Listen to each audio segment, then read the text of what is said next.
بچے کھیلتے ہیں ہمارے گھروں میں اور وہ شرارتیں کرتے ہیں تو ان کی نشو و نما کے لیے ان کا کھیلنا اور ان کا شرارتیں کرنا بھی ضروری ہے۔ ہم ورزش کرتے ہیں تو اس میں بھی ہماری جسمانی صحت کا راز پوشیدہ ہے کہ ورزش کریں گے تو ہماری صحت بنی رہے گی۔ تو یہ سب کام جو دنیا کے ہیں اس میں بھی ہمارا کوئی مقصد ہوتا ہے، لیکن ایک بے مقصد زندگی ہم نے اپنی کار میں 5000 کا پیٹرول ڈلوا دیا اور اس کے بعد ہم نکل گئے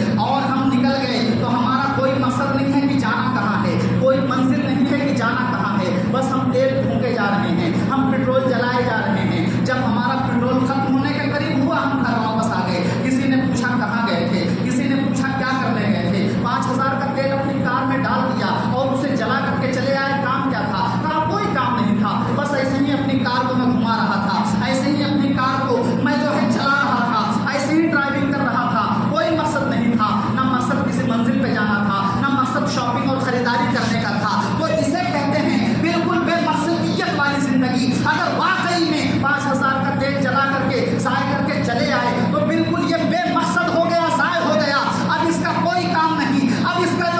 کوئی انجام نہیں۔ حضرات گرامی، بالکل اسی طریقے سے ہم بھی اپنی زندگی کو بالکل بے مقصد گزار رہے ہیں، اور ایسا بے مقصد کہ ہمیں نہ آخرت کا خوف ہے، نہ ہمیں اپنے قبر کا خوف ہے، نہ اللہ کا حضور حساب و کتاب دینے کا خوف ہے، اور نہ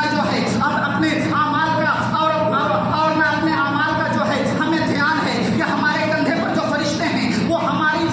ہر بات کو، چھوٹی بڑی بات کو لکھ رہے ہیں۔ اللہ فرماتا ہے وَمَن يَعْمَلْ مِثْقَالَ ذَرَّةٍ خَيْرًا يَرَهُ وَمَن يَعْمَلْ مِثْقَالَ ذَرَّةٍ شَرًّا يَرَهُ۔ اگر تم نے زندگی میں کوئی ایک چھوٹے سے چھوٹا ذرے کے برابر نیک عمل بھی کیا ہے تو کل قیامت میں اسے بھی دیکھو گے، اگر کوئی چھوٹے سے چھوٹا برا عمل بھی کیا ہے تو کل قیامت میں اسے بھی دیکھو گے۔ حضرات گرامی، لیکن آج کی زندگی اور آج کی بھاگ دوڑ والی زندگی میں ہم نے اپنے آپ کو غافل کر لیا ہے، اپنے قبر میں جانے سے غافل کر لیا، آخرت میں جانے سے غافل کر لیا، اللہ کے حضور حساب و کتاب دینے سے ہم نے غافل بالکل نظر آتے ہیں۔ حضرات گرامی، ذرا دیکھیں، ایک وہ ذات جسے دنیا حضرت سیدنا عثمان غنی کے نام سے جانتی اور پہچانتی ہے، جو اسلام کے تیسرے خلیفہ تھے، امیر المومنین تھے، جو عشرہ مبشرہ میں بھی ہے، جنہیں دنیا میں جنت کا ٹکٹ مل چکا ہے۔ ان کا حال یہ تھا کہ وہ جب کسی قبر کے پاس سے گزرتے